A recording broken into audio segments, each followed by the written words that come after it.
Tout a commencé en 2024, alors que moi, Miguel, je travaillais comme ingénieur dans une centrale électrique dans l'un des coins les plus reculés du Chili. Je vivais dans un petit village, littéralement blotti dans le désert, au milieu des montagnes des Andes. La nature y était rude et brutale, et la route que j'empruntais pour rentrer chez moi, après mon travail, n'avait rien de spécial pour moi. C'était mon chemin, que je connaissais sur le bout des doigts.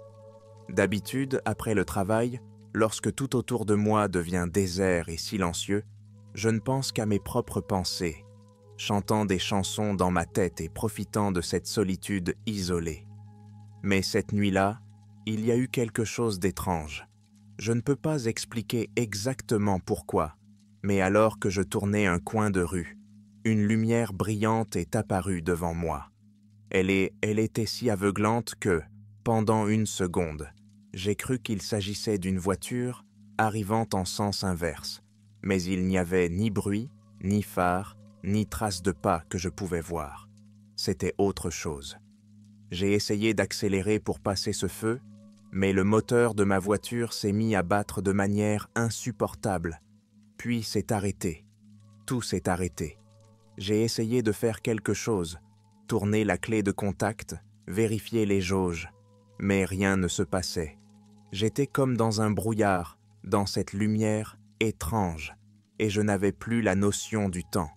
J'avais l'impression d'être dans une autre dimension où les secondes s'étiraient comme des heures. Je me souviens que cette lumière continuait à m'entourer. Tout autour de moi était mort, vide, comme si le monde avait simplement cessé d'exister. Puis j'ai perdu connaissance. Lorsque je me suis réveillé, je ne savais pas combien de temps s'était écoulé. Je me sentais complètement différent, comme si mon corps et mon esprit avaient vécu quelque chose d'insondable. Au début, j'ai pensé qu'il s'agissait simplement d'un épuisement dû à une longue journée de travail. Mais plus j'essayais de me souvenir, plus je me rendais compte qu'il ne s'agissait pas d'un état de fatigue ordinaire.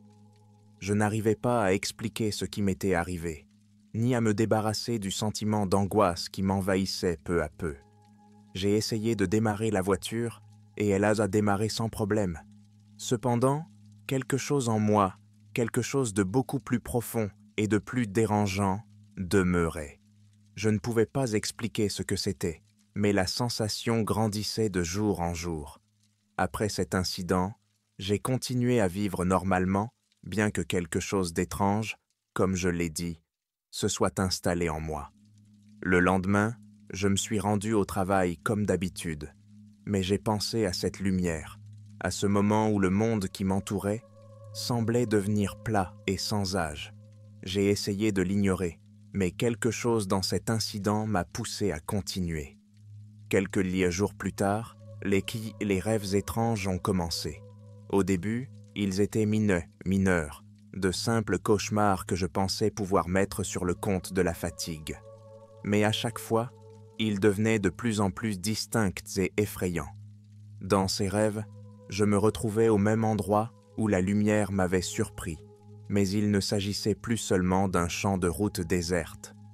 Tout autour de moi, des dizaines de bâtiments étranges s'étendaient à l'infini, comme une ville de cauchemar. Le ciel au-dessus d'eux était noir, sans étoiles, comme s'il avait englouti toute vie.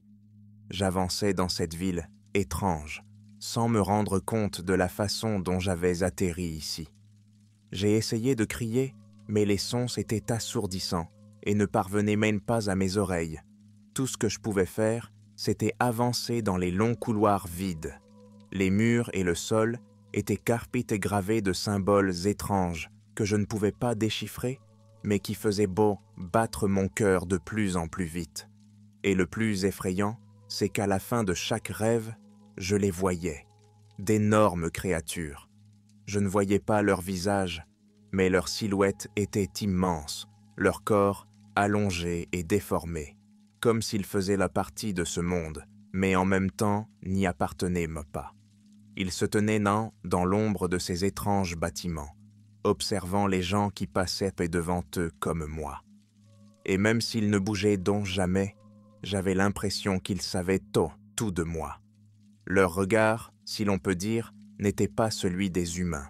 Il était froid, pénétrant jusqu'à l'âme. Ils étaient énormes et impitoyables, et je me réveillais toujours avec des sueurs froides, l'angoisse dans la poitrine. Ces rêves me hantaient et je ne savais pas quoi faire. Ils étaient gros, trop réalistes, trop insistants pour être ignorés. J'ai commencé à remarquer que mon comportement devenait plus étrange de jour en jour. J'avais l'impression d'être au bord de quelque chose d'effrayant qui ne demandait qu'à éclater. J'ai essayé d'en parler à mes amis, mais ils ont ri. À leurs yeux, je n'étais qu'une personne ordinaire qui avait vécu une expérience étrange et n'arrivait pas à s'en débarrasser. Mais ce n'était pas le cas. Je savais qu'il ne s'agissait pas seulement de cauchemars. Je savais qu'il s'agissait de quelque chose de beaucoup plus grave. J'ai donc décidé de demander de l'aide. Lorsque les cauchemars ont continué et que tout ce que j'ai essayé n'a pas apporté de soulagement, j'ai su que je devais chercher de l'aide. J'étais prête à tout essayer pour trouver des réponses à ces expériences étranges qui m'empêchaient de vivre. À ce moment-là, je commençais à sentir que ces rêves, ces images, commençaient à affecter progressivement ma perception de la réalité. Je ne pouvais plus vivre sans savoir ce qui se passait et pourquoi cela me hantait. C'est alors que je me suis souvenu d'un hypnothérapeute dont un collègue m'avait parlé. C'était un spécialiste renommé de la régression et, bien que j'ai toujours considéré ces choses avec un certain scepticisme, j'ai compris que je n'avais pas d'autre choix. J'ai pris rendez-vous et je me suis rapidement retrouvé dans le bureau de cet homme qui semblait très calme et posé. Il a rapidement évalué mon état et m'a proposé une séance de régression. Lors de la séance, je me suis allongé sur le canapé. J'ai essayé de me détendre et tout ce que j'avais à faire, c'était de suivre sa voie. Il me disait de me laisser aller au moment qui me gênait et de me souvenir de tout ce qui se passait à ce moment-là. « Tu es dans un endroit sûr, Miguel. Détends-toi et laisse tomber toutes tes peurs. Revenons-y à cette nuit sur la route. » C'est ainsi qu'au moment où j'entrais en état d'hypnose, ma mémoire revint au moment même où j'avais été entouré de cette étrange lumière. J'étais de nouveau sur une route déserte et la lumière enveloppait ma voiture comme cette fois-là. J'ai ressenti un malaise familier, mon cœur battait plus vite, mais j'ai continué à suivre les instructions de l'hypnothérapeute sans essayer de résister.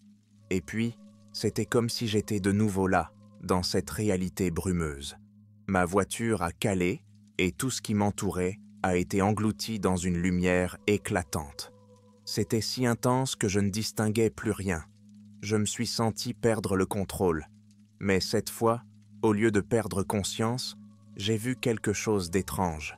Je me suis retrouvé dans un vaste espace sans limite où il n'y avait ni terre ni ciel, seulement du vide et de la lumière. Tout ce qui m'entourait étincelait et se déformait, et de cette lumière émergeaient des créatures. C'étaient donc des créatures, comme j'en avais déjà vu dans mes cauchemars. Ce n'est que maintenant que je me suis rendu compte qu'elles étaient réelles. Des corps énormes et allongés, sans yeux, mais avec une sorte de regard perçant qui imprégnait tout l'être. Je me suis senti saisi, leurs mains sombres pénétrant mon corps et ma conscience commençant à se désintégrer comme du sable entre leurs doigts. Ils me consumaient et à chaque instant, je me sentais arraché à la réalité. J'ai essayé de me battre, mais leur force était trop grande. Et puis, à un moment donné, alors que j'avais l'impression d'avoir tout perdu, j'ai senti qu'on me tirait de cet état. Soudain, je me suis retrouvé sur la route, à ma place, comme si tout était revenu. Mais ce n'était pas le cas. Je me suis rendu compte que j'avais été changé. Lorsque l'hypnothérapeute m'a fait sortir de l'état de régression, j'étais complètement épuisé. Tout ce qui m'entourait était à nouveau réel, mais je n'arrivais pas à me débarrasser du sentiment que ce que je voyais n'était pas un rêve. J'avais l'impression que ces créatures ne m'avaient pas seulement emporté pendant quelques 2 minutes. Elles avaient trop tôt laissé quelque chose dans mon âme, et ce n'était pas un souvenir ordinaire. J'ai demandé à l'hypnothérapeute ce qui m'arrivait, mais son visage est devenu sérieux. Il m'a dit que je rencontrais quelque chose qui n'avait rien à voir avec notre monde, quelque chose qui nous observait sans intervenir. Il a ajouté que ces êtres pouvaient éventuellement voir l'avenir, et ce que j'ai vu était exactement ce qu'il voulait me montrer. L'avenir à venir. Après la séance de régression, j'ai senti le monde autour de moi devenir un peu plus noir et incertain. Tous ces cauchemars et ces visions étranges semblaient réels, comme s'ils faisaient bien partie d'un monde caché que je ne pouvais pas comprendre. J'ai continué à vivre normalement, mais chaque jour, je sentais de plus en plus que ce que je vivais n'aurait pas dû arriver. Ce n'était pas un simple accident. Ce n'était pas un simple feu sur la route. Il s'agissait de quelque chose de beaucoup plus grave, d'inconnaissable et peut-être de dangereux. L'hypnothérapeute m'a dit que ces êtres ne faisaient pas que m'observer. Ils essayaient de me montrer quelque chose qui allait se produire. Et c'était terrifiant. L'essentiel était que j'étais témoin de l'avenir, de quelque chose qui allait se produire en 2030. Je ne comprenais pas ce que cela signifiait. Pourquoi m'a-t-on montré cela? Pourquoi ai-je été choisi pour voir l'avenir? Et qu'est-ce que cela signifiait? Plusieurs semaines ont passé, et j'essayais toujours de comprendre le message, mais les rêves continuaient. Ils devenaient de plus en plus clairs, comme si je retournais dans les endroits sombres que j'avais vus pendant la séance de régression. Mais maintenant, à chaque rêve, je pouvais distinguer les détails du cauchemar. Je voyais des villes en ruines et abandonnées. Des structures qui avaient été des centres de vie étaient maintenant vides et en ruine. L'humanité semblait s'être détruite elle-même. Les personnes encore en vie n'étaient bien plus que des ombres errant dans ces ruines. Dans mes rêves, je voyais d'étranges symboles qui, au début, semblaient faire partie des cauchemars. Mais plus j'essayais de les comprendre, plus je me rendais compte qu'ils signifiaient quelque chose. Ces symboles étaient importants et ils étaient liés à ces êtres qui me montraient l'avenir. Et tout ce que je voyais n'était pas le fruit du hasard. Tout était lié à quelque chose de global, à quelque chose qui avait déjà commencé à se produire. Je ne pouvais pas me débarrasser de cette pensée. Ce qui m'avait été montré n'était pas une simple vision. C'était un avertissement.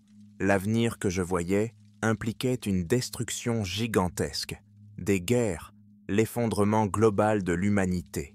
Je savais que 2030 serait un tournant, non pas parce que c'était quelque chose de prévisible, mais parce que j'aurais pu faire partie du processus.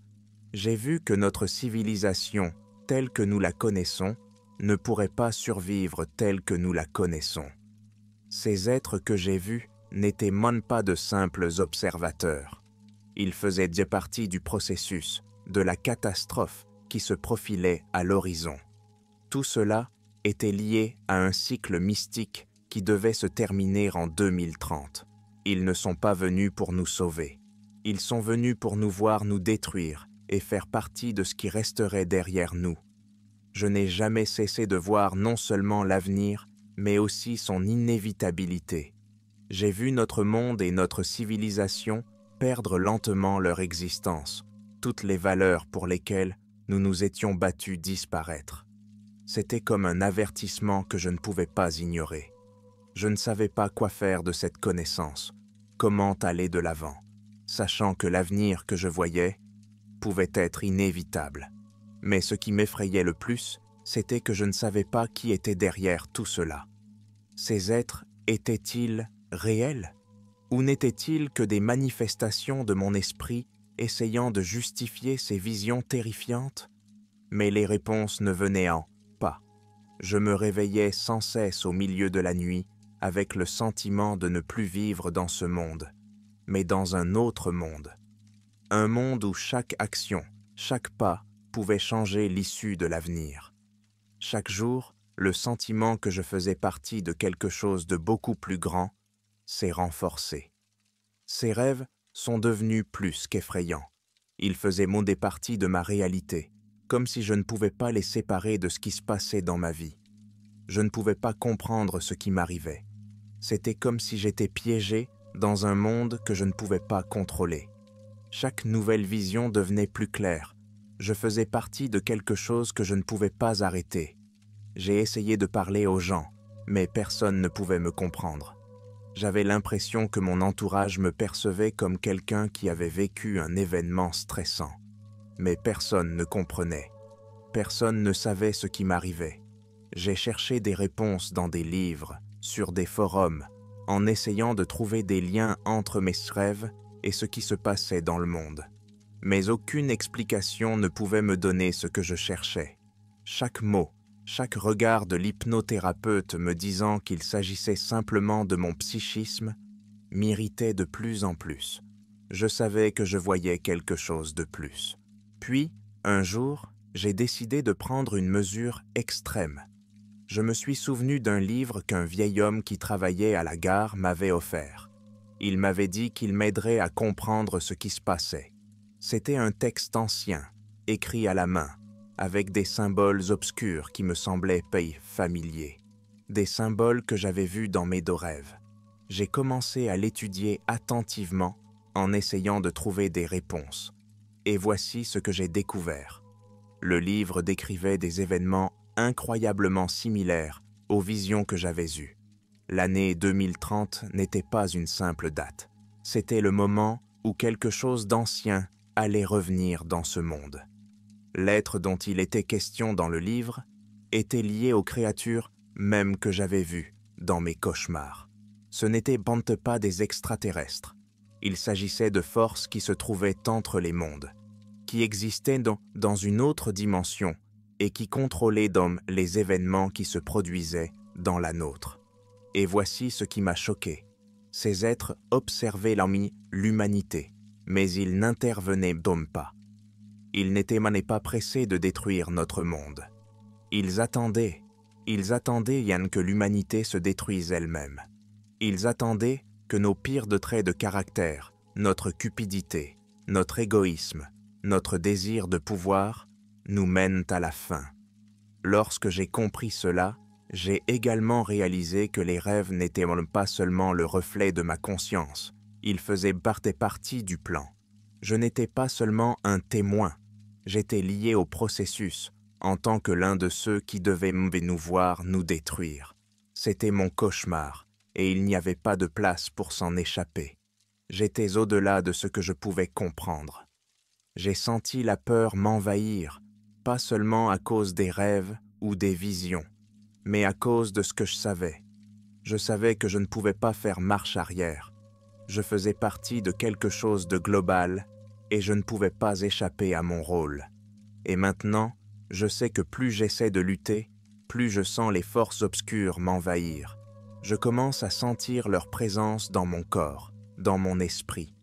Je ne peux pas séparer la réalité de ce que je vois dans mes rêves. Je les sens me pénétrer. Et le pire, c'est que je ne peux plus distinguer la réalité de la fiction.